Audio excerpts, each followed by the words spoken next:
जित्वा वादि परम्परामनुपदं मोदं समातन्वताम् दृष्ट्वानेकविदान् जनपदानाश्चर्यमाबिभ्रता जन्माद्यस्य यतो बभूव जगदस्य ज्ञानशक्त्यादिमान् श्रीभर्तेत्यवगच्छता भगवता दृष्टा नदी வைஷ்ணவி.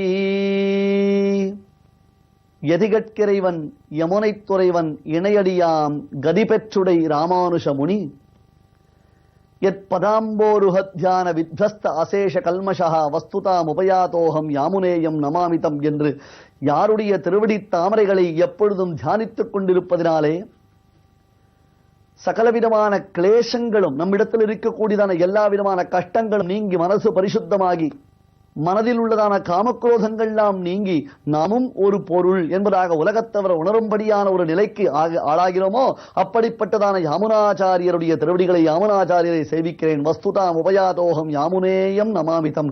எந்த யாமுனருடைய திருவடி தாமரைகளின் தியானத்தினாலே நாமும் ஒரு பொருளாக மற்றவர்களால் மதிக்கப்படுகிறோமோ அந்த யாமுனாச்சாரியர் வணங்குகிறேன் என்று சுவாமி ராமானுஜர் தன் ஆச்சாரியரான யாமுனாச்சாரியரையே எப்பொழுதும் உள்ளத்தில் இருத்தி வைத்திருந்தார். அந்த யாமுனாச்சாரியருக்கு தான் செய்து கொடுத்ததான சத்திய பிரதிஜையை நிறைவேற்றுவதற்கு தலைப்பட்டார். முதலில் பிரம்மசூத்திரங்களுக்கு வியாக்கியானம் எழுத வேண்டும். அடியன் இந்த இடத்தில் சற்று விரித்து சொல்லக்கூடிய விஷயங்கள் பல உண்டு. அன்பர்கள் கவனித்து இதனை அனுபவித்தால் இந்த சம்பிரதாயத்தின் தன்னேற்றத்தையும் நாம் உணரலாம். பிரம்மசூத்திரத்திற்கு பகவத் ராமானுஜர் அருளி செய்திருக்கக்கூடிய அந்த விரிவுரையான வியாக்கியானத்தின் சீர்மையை நாம் உணரலாம்.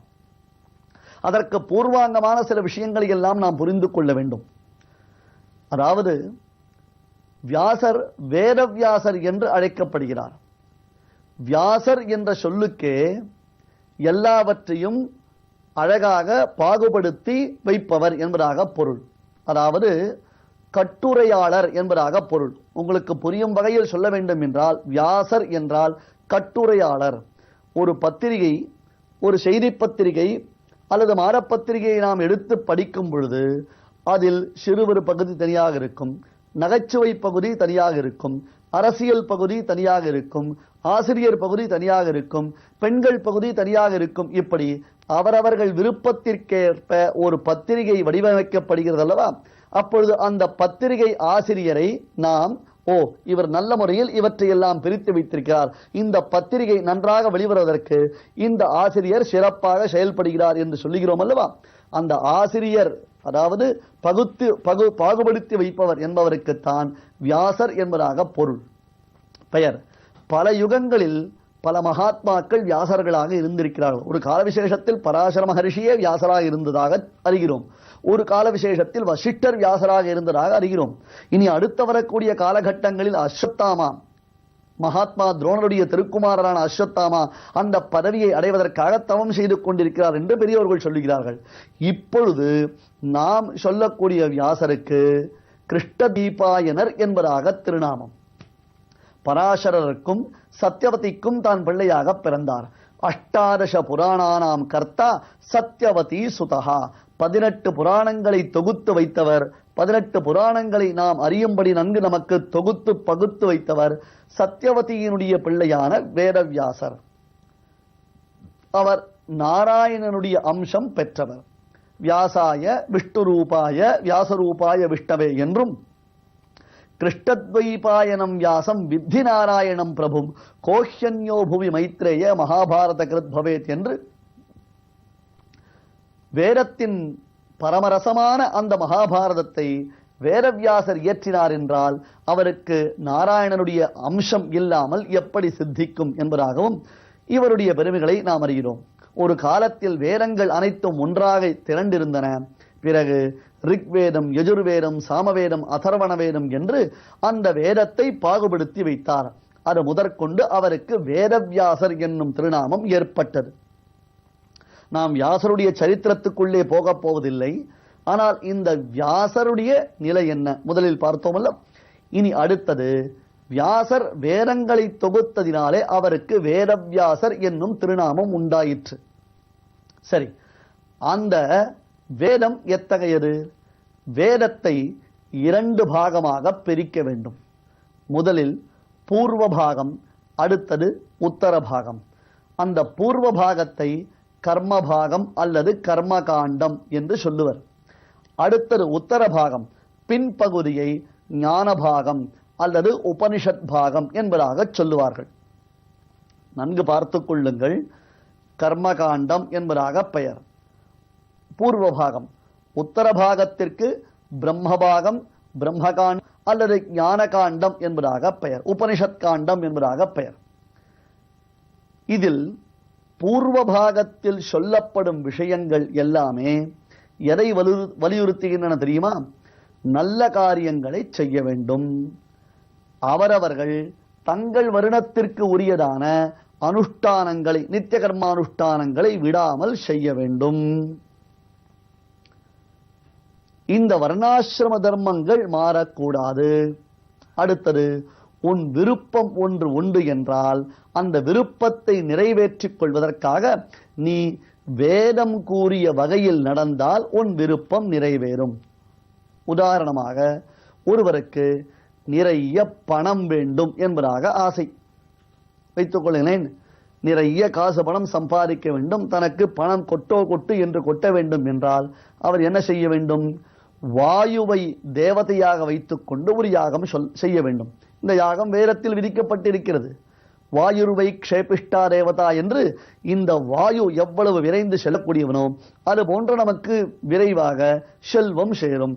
வாயுவை தேவதையாக கொண்டு ஒரு யாகத்தை செய்ய வேண்டும். அடுத்தது, தற்காலத்தில் நமக்கு மிகவும் தேவையானது, எங்கும் நல்ல மழை பெய்ய வேண்டும். மழை வேண்டும் சுவாமி, மழை வேண்டும் என்றால் என்ன செய்ய வேண்டும்? வருணனை தேவதையாக வைத்துக் கொண்டு காரீரி என்னும் ஒரு யாகத்தை செய்ய வேண்டும். அதே போன்று ஒருவர் தான் சொர்க்கத்திற்கு செல்ல வேண்டும் என்று ஆசை கொள்கிறார். திருவள்ளுவரும் இதை குறிப்பிடுகிறார். பொருளில்லாருக்கு இவ்வுலகம் இல்லை, அருளில்லாருக்கு அவ்வுலகம் இல்லை என்று சொல்லுகிறார் அல்லவா? எனவே தான் சொர்க்கத்திற்கு செல்ல வேண்டும். அப்பொழுது சொர்க்கத்திற்கு செல்ல வேண்டும் என்றால் ஜோதிஷ்டோமம் என்னும் ஒரு யாகத்தை செய்பவன் சொர்க்கத்தை அடைகிறான். இவையெல்லாம் வேதத்தில் சொல்லப்பட்டிருக்கக்கூடிய சத்தியங்கள். அடியன் பன்முறை திருப்பி திருப்பி சொல்லுவது என்ன? வேதத்தை ஒப்புக்கொள்பவர்கள் தான் இதை பார்க்க போகிறார்கள், இதை அனுபவிக்கப் போகிறார்கள், இதில் சொல்லபடி நடக்கப் போகிறார்கள். வேதத்தை ஒப்புக்கொள்ளாதவர்களுக்கு நாம் பதில் சொல்ல வேண்டிய அவசியம் இல்லை. ஏனென்றால் இதனை ஒப்புக்கொண்டு அதில் ஏற்படக்கூடிய கேள்விகளுக்குத்தான் சமாதானம் சொல்ல முடியுமே தவிர்த்து, ஒன்றை ஒப்புக்கொள்ளாதவர்கள் ஒத்துக்கொள்ளவில்லை என்றால் அதை குறித்து நாம் விவாதப்பட வேண்டிய அவசியமே நமக்கு இல்லை. இந்த கர்மகாண்டங்களில் உனக்கு என்ன பலன் வேண்டுமோ, நீ எதை ஆசைப்படுகிறாயோ அவற்றை நீ அடைவதற்கு வேதம் வழிகாட்டுகின்றது. வேதத்தில் சொல்லப்பட்டபடி கர்மாக்களை செய்வதினாலே நீ அடைய வேண்டிய பலனை சுலபமாக அடையலாம். இதை வலியுறுத்தக்கூடிய அந்த பாகத்திற்குத்தான் கர்மகாண்டம் அல்லது கர்மபாகம் என்பதாக பெயர். சரியா? இதற்கு அடுத்ததாக மற்றொரு பாகம்தான் பிரம்மபாகம் அல்லது பிரம்மகாண்டம் அல்லது ஞானபாகம் அல்லது உபனிஷத் பாகம். இவை அனைத்தும் ஒரே பொருளை காண்பிக்கக்கூடிய பல சப்தங்கள். அந்த உபனிஷத் பாகம் எதை சொல்லி எதனை வலியுறுத்துகிறது என்றால், ஐயா, வேதத்தில் சொல்லப்பட்டபடி நீ யாகம், யஜ்ஞம், தானம், தவம் இவைகளை செய்து சொர்க்க பலனை அடையலாம், நல்ல ஐஸ்வர்யம் செல்வத்தை அடையலாம். உனக்கு பிள்ளை வரம் வேண்டும் என்றால் புத்திரகாமேஷ்டி யாகத்தை செய்தால் பிள்ளை பிறக்கலாம். அது சரி, ஆனால் இவை அனைத்தும் நிலைத்து நிற்கக்கூடிய பலன் அளிப்பவையா? இதுதான் கேள்வி. மறுபடியும் சொல்லுகிறேன், கவனத்தை சிதறவிட்டு நிகழ்ச்சியை பார்த்தால் ஒன்றும் புரியாது. வேறு காரியங்களை செய்து கொண்டே நாங்கள் காதால் இதனை கேட்டுக்கொள்கிறோம் என்றால் நிச்சயமாக புரிவது கடினம். நேரடியாக அமர்ந்து கேட்டாலேயே புரிவது கடினம் என்றால், ஏதோ எங்கள் காரியங்களை பார்த்து கொண்டே உம்முடைய குரல் காதில் விழுந்தால் போரும் என்று சொன்னால் அது நிச்சயமாக புரிவது கடினம்.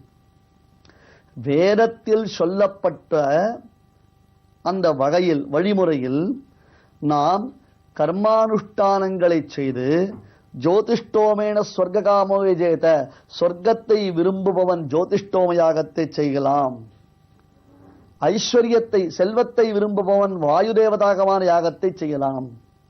புத்திரனை விரும்புபவன் புத்திரகாமேஷ்டி யாகத்தை செய்து பலனடையலாம். தசரத மாமன்னன் முதலானவர்கள் தங்களுக்கு பிள்ளை வரம் கிடைப்பதற்காக இந்த யாகத்தை தான் செய்தார்கள். அதே போல இந்திர பதவியை அடைய வேண்டும் என்றால் 100 அஸ்வமேத யாகத்தை செய்தால் இந்திர பதவியை அடைந்து விடலாம் என்பதாக நமக்கு பலன் கிடைக்கிறது. மிக மிக சந்தோஷம். அப்பா, வேதம் சொன்ன வகையில் நாம் நடந்தோமேனால் நமக்கு நிச்சயம் பல சித்தி. சரிதானே? ஆனால் இந்த பலன் எவ்வளவு காலத்திற்கு நிலைத்து நிற்கும் என்பதுதான் இங்கே எழக்கூடிய மாபெரும் கேள்வி.